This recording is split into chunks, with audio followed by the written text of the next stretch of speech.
दोस्तों, आज की कहानी है। आजकल धर्म तो रहा ही नहीं, जात बिरादरी जैसे बातें भी भूल गए। अब क्या बिना नहाए धोए नौकर चौके में घुसेंगे। इस पर विभू का स्वर ऊंचा हो गया था। अम्मा, दोनों भाभियां मुझसे उम्र में बड़ी हैं, इसलिए उनके बारे में कुछ नहीं कहता। पर मीता तो थोड़ा बहुत घर गृहस्थी के कामों में हाथ बटा सकती है। कभी आपने सोचा है आपके लाड प्यार से वह कितनी बिगड़ जा रही है। इसे भी तो दूसरे घर जाना है। क्या यह ठीक है कि घर की सभी औरतें हाथ पर हाथ धरे बैठी रहें और बेचारी नीरा ही घर के कामों में जुटी रहे। तो किसने कहा है इसे नौकरी करने के लिए। घर में इतना कुछ है कि आने वाली 7 पुश्तें खा सकती है। वैसे माँ है तो यह छोटे मुंह बड़ी बात। पर हम भी मीता को इसलिए पढ़ा रहे हैं, न कि वह स्वावलंबी बने। अगर उसकी ससुराल के लोग भी उसके साथ वैसे ही सुलूक करें जैसा आप लोग नीरा के साथ करते हैं, तो कैसा लगेगा आपको। मीता की तुलना नीरा से करने का अधिकार किसने दे दिया तुझे। वह किसी छोटे घर की बेटी नहीं है। विभू उसके बाद एक पल भी नहीं रुके थे। नीरा को लगभग घसीटते हुए घर से चले गए थे। बैंक से कर्ज लेकर नया घर बनवाया और एक नई गृहस्थी बसा ली दोनों ने। एक मारुति जेन गाड़ी भी किस्तों पर ले ली। लेकिन नीरा खुश नहीं थी। बार बार यही कहती, मेरी वजह से तुम्हारा घर छूटा। विभू उसे समझाते, जहाँ तुम्हारे लिए कोई जगह नहीं, वहाँ अपनी जगह बनाने के लिए क्यों परेशान होती हो। 6 महीने बीत गए। परसों पीड़ा से छटपटाती नीरा अस्पताल पहुंची। ससुराल से कोई नहीं आया। माँ बाप और रोहित एक पल के लिए भी वहां से नहीं हटे थे। फिर भी नीरा के मन में एक कसक सी थी कि कितना अच्छा होता अगर विभू के घर से भी कोई आता। नामकरण वाले दिन उमा दीदी अपने दोनों बेटे के साथ आई थी। उम्र में वह विभू से 10 साल बड़ी थी। फिर भी वह नीरा से हम उम्र सहेलियों की तरह ही मिली। पर जब अम्मा, भाभी, भैया में से कोई नहीं आया तो नीरा की रुलाई का बांध फूट पड़ा। वह उमा दीदी के कंधे पर सिर रख बोली, दीदी, मैं तो सोचती थी बच्चे के आने के बाद सारी दूरियां अपने आप मिटती चली जाएंगी, पर ऐसा कुछ भी तो नहीं हुआ। 1.25 महीने बाद मुन्ने को लेकर उसी चौखट पर पहुंची नीरा, जहां से कभी अपमानित होकर वह लौटी थी। विभू ने उसे रोकना चाहा, पर वह नहीं मानी। देर सवेर बेटे के लिए तो मोह जाग सकता है। बहू तो पराये घर की होती है। उसे तो स्वयं ही परिवार में जगह बनानी होती है। यही विचार था मन में। वह ससुराल पहुंची तो अम्मा घर पर नहीं थी। दरवाजे पर ही बड़ी भाभी की 6 साल की बिटिया सोनाली और ननद मीता मिल गई। देखते ही अपरिचय के भाव तिर गए थे। मीता तो अंदर चली गई। सोनाली वहीं खड़ी नीरा का चेहरा ताकने लगी। पहचाना नहीं क्या सोनू? मैं तुम्हारी चाची नीरा। नाम सुनते ही वह डर कर और पीछे हट गई। तो उसने स्वयं मुन्ने को पलंग पर लिटा दिया और सोनाली को पुकारा, नन्हे मुन्ने से नहीं खेलोगी। सोनाली अब सहज होकर मुस्कुराने लगी थी। मुन्ने को सोनाली के पास लिटाकर नीरा पूरे घर का चक्कर लगा आई। पूरा घर बेतरतीब पड़ा था। भाभी पलंग पर लेटी कहाँ रही थी। उसे तेज बुखार था। नीरा ने के मिस्टर को फोन कर दवाइयाँ मंगवाई। फ्रिज से ठंडा पानी निकालकर भाभी के माथे पर ठंडी पट्टियाँ रखने लगी। कुछ देर बाद भाभी का बुखार उतरने लगा। नीरा इस बीच चौके में जाकर दलिया बना लाई। घर के अन्य सदस्यों के लिए भी दाल सब्जी छौंक दी। अब भी उसे याद था, महाराजिन के हाथ का पका खाना अम्मा नहीं खाती है। 12 बज चुके थे। भाभी की तबीयत थोड़ी सुधरने लगी थी। अम्मा अभी तक लौटी नहीं थी। नीरा ने डोंगे में दलिया पलटकर उसमें दूध डाला और भाभी के पास जा बैठी। भाभी की आंखों में स्नेह छलक आया था। मीता अब भी तुनकी हुई थी। नीरा ने कुरेद कुरेद कर उसकी परीक्षा की तैयारी के बारे में पूछा तो वह सहज हो उठी थी। सोनाली मुन्ने के साथ खेल रही थी। तनाव के बादल छटते जा रहे थे। इतने में अम्मा आती दिखाई दी। अम्मा की बेरुखी अब भी पहले की तरह कायम थी। उन्होंने एक उड़ती सी नज़र मुन्ने और नीरा पर डाली। नीरा ने खुद उनकी गोद में मुन्ने को डाल दिया था। उसे अब भी विश्वास था कि स्नेह की आँच से मन में ठोस हुई भावनाओं को पिघलाया जा सकता है। पोते को आशीर्वाद नहीं देंगी। उसने अम्मा की आंखों में झांका।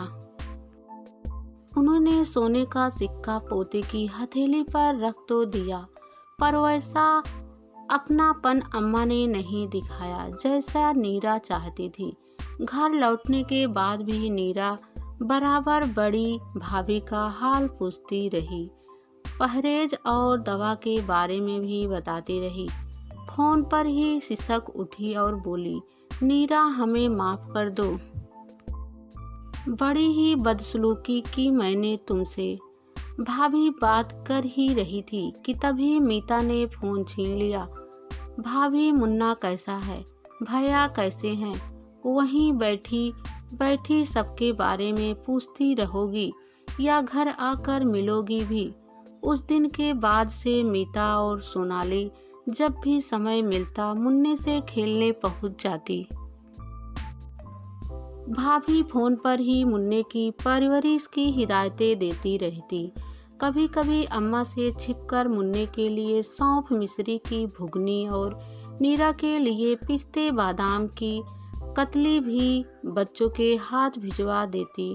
धीरे धीरे विभू के परिजनों से नीरा की दूरियां सिमटने लगी थी, पर उसे तो अम्मा के पास पहुंचना था। परिवार की धुरी तो वही थी। अचानक अम्मा की कराहट ने नीरा को अतीत के झरोखे से खींचकर वर्तमान में ला पटका।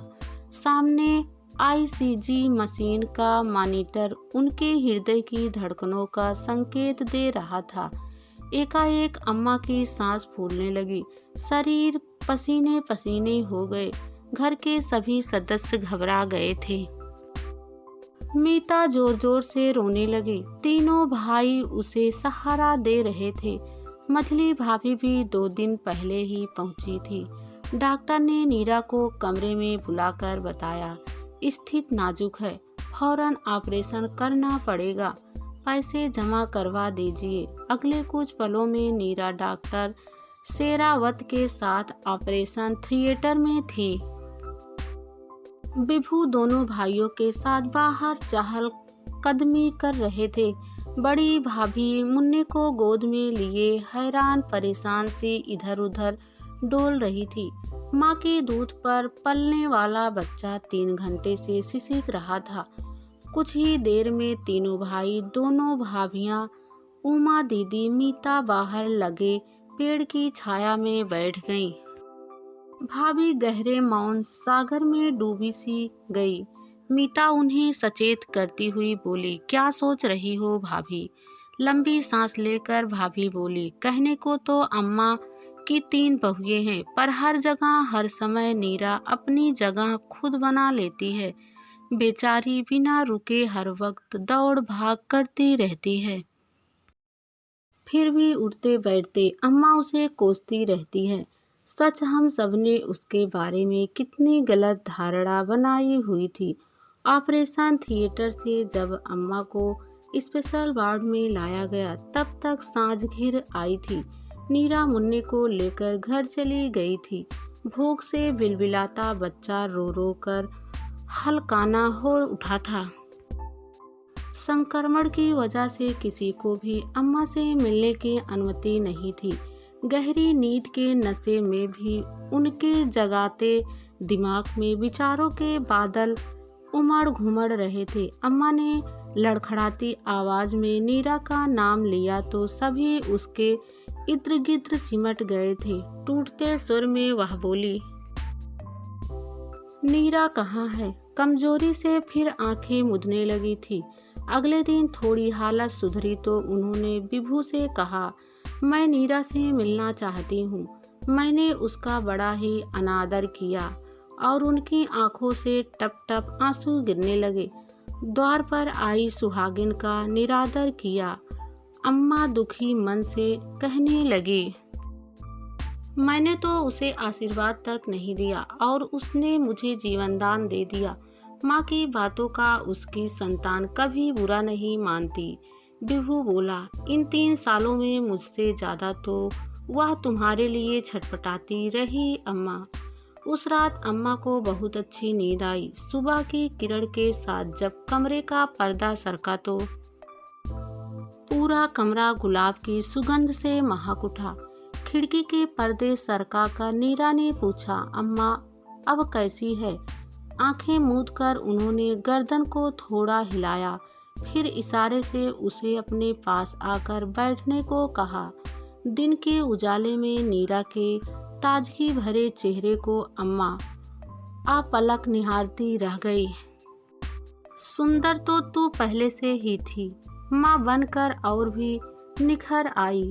तभी मझली भाभी मुन्ने को लेकर कमरे में आई और बोली, दादी को प्रणाम करो। अम्मा उसे आशीर्वाद देती रही, सहलाती रही, पुचकराती रही, क्या नाम रखा है?